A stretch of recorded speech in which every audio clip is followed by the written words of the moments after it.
Hola a todos. Hoy quería tratar uno de los temas que me habéis sugerido algunos.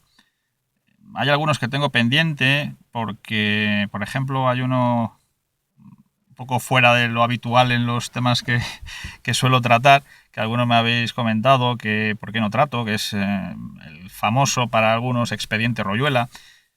Bueno, tengo mis opiniones sobre eso, en qué puede ser interesante y en qué no ese expediente. La verdad es que es un tema muy complejo y sería para tratarlo con cierta, no sé si profundidad, pero por lo menos con cierto detenimiento. No es lo que voy a tratar hoy, pero en cualquier caso ahí lo dejo apuntado porque creo que sí que sería interesante mm, aclarar algunos temas o comentar algunas cuestiones sobre ese expediente Royuela, según el cual pues hay una auténtica trama entre fiscales, jueces, policías, etcétera, para asesinar gente por encargo del gobierno. En fin, la verdad es que es un poco truculento. Pero bueno, no es el momento de tratarlo. Hoy lo que quería tratar es otro tema quizá un poco más urgente, porque puede ser más inmediato, que en términos generales ya he tratado en alguna ocasión anterior. Por ejemplo, hace, no sé, un par de años, creo recordar, hay en nuestros canales del sindicato Unión Nacional de Trabajadores, tanto en iVoox como en YouTube. Recuerdo que tenemos ahí grabado un debate en el que participamos el abogado laboralista Carlos Martínez Cava y yo mismo sobre el tema de la renta básica universal. Estos días está otra vez saliendo a la palestra porque hay un debate en el seno incluso del propio gobierno acerca de la conveniencia de implantar esta renta básica, si no universal, sí por lo menos para determinados colectivos vulnerables y con carácter general y si temporal o definitiva. Por parte del Ministerio de Asuntos Sociales, de Seguridad Social, mejor dicho, el ministro Escrivá es partidario de que sea, si acaso, temporal, limitado, etcétera. Y por parte del vicepresidente del gobierno, Pablo Iglesias, pues la postura es que se tiene que aprovechar esta circunstancia excepcional para implantarlo con carácter general e indefinido. No con carácter general quizá a todo el mundo, pero sí en cuanto a no hacer una discriminación concreta dentro de determinados colectivos más vulnerables o lo que sea, ¿no? Mi postura siempre ha sido contraria a este tipo de rentas. Sí es verdad que estamos en una situación excepcional en que personas que no tienen ingresos, por ejemplo, cantidad de autónomos que les han obligado a cerrar, que no tienen a lo mejor la posibilidad de cobrar la renta mínima, o que la renta mínima, la renta por cierre de negocio, por cierre de actividad, que se denomina técnicamente, pues es tan pequeña, porque en muchos casos son pues esos 600 y pico euros, que encima tienen que seguir pagando la cotización como autónomos y al final se les quedan 400 y pico euros. O sea, ridículo, absolutamente ridículo para poder vivir. Es verdad que hay determinados colectivos que con 400 y pico euros viven perfectamente, pues porque no tienen que pagar alquileres, no tienen, en fin, no tienen determinadas obligaciones, y si dos o más miembros de la familia reciben esa mínima prestación, pues a lo mejor pueden sobrevivir, pero eso son excepciones. Son excepciones y normalmente referidas a colectivos que ya están acostumbrados a vivir de una manera un tanto irregular, podemos decir, desde el punto de vista fiscal, tributario, etcétera. Lo que es cierto es que los colectivos que están acostumbrados a trabajar, los colectivos que son productivos, sí que se ven afectados de una manera significativa por todo este tipo de medidas, porque no puede vivir con 400 y pico euros alguien que está acostumbrado a trabajar y trabajar duro y a su vez ganar un salario pues por lo menos digno. Pues de repente pasar a cobrar 400 y pico euros pues es una vergüenza. En el caso este de la renta que se propone, puedo entender que a lo mejor temporalmente para determinados colectivos que ahora mismo están absolutamente desprotegidos pueda ser una solución. Una solución que si se plantea de manera temporal y muy limitada a aquellos que puedan acreditar que se han reducido los ingresos, pero que en una media por lo menos del año, porque claro, hay colectivos que están difícilmente están incluidos cuando se les obliga a acreditar una reducción de ingresos del 75% como mínimo en los meses anteriores. Pero claro, depende de si esos meses anteriores son los meses de máxima actividad o de mínima actividad de su labor, por ejemplo, ¿no? Porque hay muchos que son estacionales, que sobre todo muchos autónomos relacionados con hostelería o con negocios de servicios muy vinculados a los periodos estacionales, por ejemplo, al verano. Y si, claro, echamos 6 meses para atrás, ¿cuáles han sido los ingresos? Claro, es que justamente ahora empezaba la temporada de ingresos altos y al hacer la media, pues le sale una media ridícula. La verdad es que en ese sentido, y al revés, es decir, hay otros que son colectivos que a lo mejor los ingresos eran justamente en periodo alto, pues pensemos en negocios vinculados, no sé, a la nieve o a la Navidad, y han tenido ingresos muy altos en invierno, y ahora justamente pues la actividad cambia. Y ahora justamente es cuando tienen menos.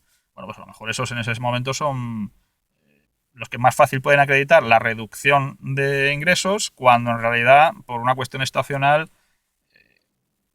pues justamente su negocio del año ya lo tienen prácticamente hecho, ¿no? Es decir, que depende de qué colectivos, pues coger los meses, la verdad es que me parece un error.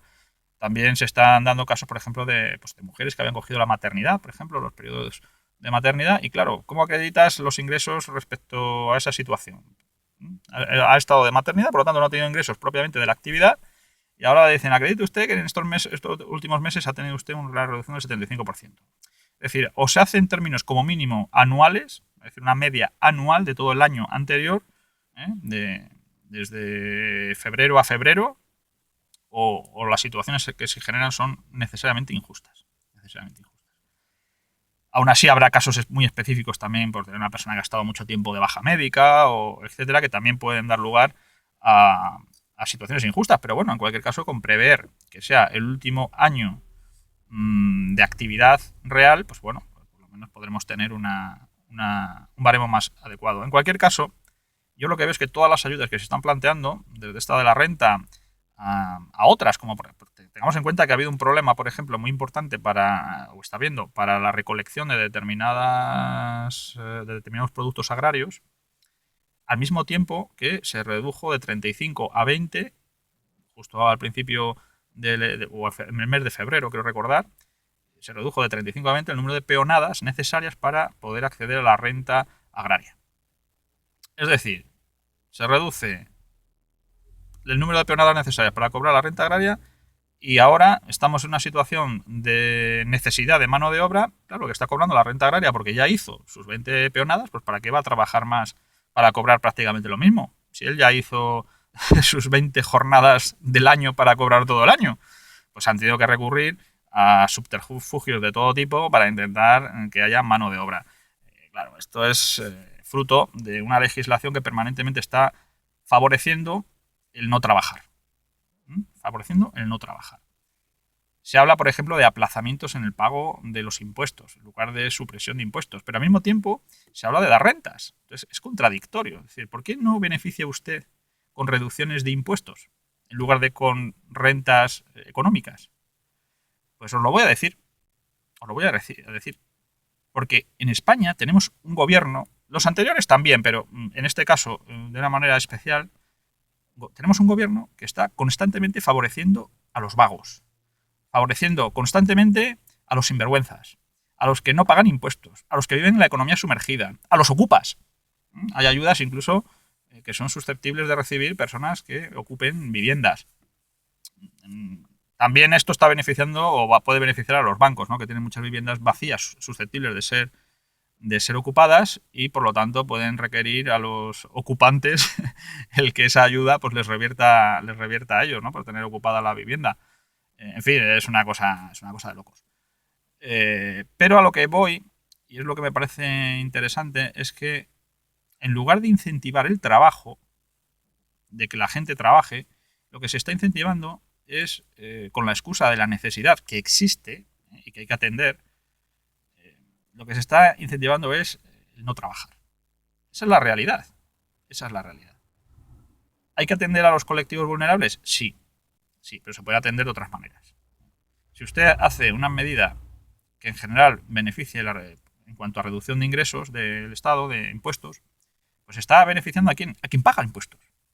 Es decir, a quien trabaja, realiza una actividad productiva, y en una situación de necesidad como esta, pues puede verse beneficiado, por lo menos mire, no le vamos a cobrar impuestos, estos meses es lo que se va usted a ahorrar, y entre eso y una pequeñita ayuda o sus ahorros, etcétera, pues podrá tirar este mes o 2 meses bueno, 2 meses en la mayor parte de los casos, o muchos casos, de falta de actividad o de reducción importante de actividad. Generar rentas básicas, sobre todo si es de carácter permanente, porque si es de manera temporal, como digo, puede ser incluso necesario, siempre que caso por caso y no colectivo por colectivo, cuidado, caso por caso y no colectivo por colectivo, se acredite esa reducción de ingresos.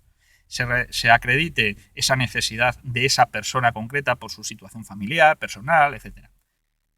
Y en cualquier caso, que los beneficiarios no sean los jetas. No sean los jetas, es que este gobierno incentiva a los jetas. Hay tres formas de afrontar la política en general y la política social en particular. Se suele, simplificando mucho, porque realmente habría que matizar en este sentido bastantes cosas, pero bueno, se suele decir que la mentalidad de derechas es una mentalidad masculina, por decirlo de alguna manera, repito que simplificar mucho, y que se podría mostrar o ejemplificar como el aprendizaje en base a el error, ¿no? Error y consecuencias. Más o menos, muchacho, búscate la vida da muchos palos, de los palos aprende, levántate y sigue adelante, y si te dan un palo y te caes, pues chico, no pidas que vengamos los demás a ayudarte, ¿no? O sea, sería un poco la mentalidad más bien de un político de derechas, que se suele asociar también un poco a la mentalidad masculina. Masculina en sentido puro, digamos, la palabra. La mentalidad de izquierdas se suele asemejar o se suele identificar más con una psicología más femenina, ¿no? Ay, pobrecito mi niño que se ha caído, voy a ayudarle. Entonces ahí viene el gobierno a sacarte de tu problema, no le dejemos solo, que el pobre no va a saber qué hacer, fíjate que está desvalido, hay que ayudarle. Claro, esto genera una dependencia de la madre, en este caso de la madre Estado, más que de papá Estado, que, claro, en determinadas situaciones difíciles y de necesidad real está bien, pero como política general está mal, porque entonces ni la gente aprende, ni se busca la vida por sí misma, ni sacamos el país adelante. Al final, los únicos que lo sacan adelante son los que se empeñan en producir a pesar de todo, los que no quieren depender de nadie, quieren vivir de su propio trabajo, de su propio esfuerzo, quieren ser autosuficientes en la medida de lo posible. En sociedad ya sabemos que la autonomía total, la independencia total es imposible, pero bueno, en la medida posible quieren ser autosuficientes, la autosuficiencia limitada que nos permite la sociedad. Y luego estamos los que tenemos, podemos decir, el corazón partido, mitad y mitad. Es decir, creemos que a la gente con verdadera necesidad hay que ayudarla, pero al mismo tiempo esa ayuda tiene que ser para emprender el camino de la autosuficiencia, de la autonomía personal, del mira, no vamos a dejar que te mueras, pero tampoco vamos a incentivar al vago, ¿eh? Es necesario un equilibrio entre esa mentalidad, entre comillas, repito que simplificando mucho, masculina y de derechas, de búscate la vida, pues hay que matizarla con el pobrecito que de verdad necesita una ayuda y necesita el Estado que le ampare. Pero siempre el Estado debe generar la situación que permita que su actuación sea siempre subsidiaria, ¿no? Es decir, que la sociedad en la medida de lo posible funcione por sí misma, que la gente en la medida de lo posible se busque la vida por sí misma, trabaje por sí misma, sea autónoma en la medida de lo posible, repito, y el Estado intervenga pues cuando no queda más remedio, que genere la situación para que eso sea así, y cuando no sea, pues ahí esté para ayudar. Eso sí. Ahí es donde los falangistas, como es mi caso, creemos que sin ese equilibrio se cae en uno de los excesos. En el gobierno está planteando esta ayuda, si finalmente es una ayuda permanente y para todo el mundo, se va a fomentar sobre todo la economía sumergida, porque ¿para qué trabajar en A si trabajando en B te van a dar la ayuda igual? Es que es absolutamente perverso. Todas las medidas sociales indiscriminadas y permanentes, pero sobre todo indiscriminadas, que no analizan caso por caso con verdadera profundidad, y permanentes, son injustas y generan una situación de amparo y de fomento del zángano, del jeta, del que no contribuye, del que vive en la economía sumergida. Porque hay gente que vive en la economía sumergida por necesidad y hay otra mucha que es que simplemente se acomoda y dice, bueno, caramba, es que si puedo vivir sin pagar impuestos, encima no consto como contribuyente y me van a dar encima una renta básica, wow, pues ¿para qué trabajar? ¿Para qué trabajar? O ¿para qué trabajar por lo menos en A y pagar impuestos? Es absurdo. Entonces, los que trabajamos, pagamos a los zánganos esas prestaciones. No hay que tolerar eso. No hay que tolerar eso. Yo creo que debemos oponernos a este tipo de rentas, salvo que sean muy estudiadas caso por caso y siempre con carácter temporal para ayudar a una situación de verdadera emergencia. Y aún así yo siempre he creído que es más positivo que las ayudas sean en plan bonos que te permitan acceder, por ejemplo, a un banco de alimentos o ayudas de ese estilo, más que toma tus 500 o 600 euros. Hombre, no. Así no, así no contribuimos a que la sociedad sea cada vez más responsable, más autónoma y, en definitiva, más civilizada. Lo único que hacemos es degenerar, desincentivar el trabajo, desincentivar la producción y generar cada vez más problemas. En fin, esa es mi reflexión. Yo, para más profundidad, porque realmente pues esto es una exposición muy rápida y muy sucinta, pues os recuerdo ese debate que tuve con Carlos Martínez Cava sobre la renta básica, que repito está en el canal de iVoox y de YouTube del Sindicato Unión Nacional de Trabajadores, lo podéis encontrar, donde yo creo que él defendiendo por qué cree que sí que es bueno este tipo de rentas y yo por qué creo que es malo. Y ahí veréis todos estos argumentos. Mi argumento a favor sobre todo del valor del trabajo, de que hay que revalorizar el trabajo, de que hay que evitar en lo posible depender de un Estado. O sea, el Estado debe ser subsidiario, no debe ser el que dirija nuestras vidas. Fijaros que se está planteando con esto de la crisis del coronavirus no solamente el tema de la renta básica y depender del Estado, luego lleva sus consecuencias también. O sea, la dependencia resta libertad, siempre. Aparte de esto, también se está intentando plantear por parte de algunos colectivos, de algunos sectores, la desaparición del dinero físico, que todo se pague con tarjeta, ya para que el control de nuestras vidas sea absoluto. Absoluto. Es verdad que tiene como todo sus ventajas y sus inconvenientes. Por ejemplo, sería más complicado en el caso del pago del pago solo con tarjetas lo que es la economía sumergida, sería más complicado, pero hay sustitutivos de ese pago electrónico. A lo largo de la historia ha habido muchos, pero no es el tema de hoy. Con lo cual, como siempre, los que cumplan la ley estarán súper controlados y los que estén acostumbrados a infringir la ley y a vivir al margen de las normas, pues encontrarán su subterfugio y seguirán, como siempre, haciendo lo que les dé la gana. Creo que no hay que ir por la vía del control, del mayor control de las personas, sino por el de la facilidad o el de facilitar las cosas a la gente. En fin, esa es mi reflexión de hoy y ya dejaré para otro día otros temas que me habéis comentado algunos, no solamente el del famoso expediente.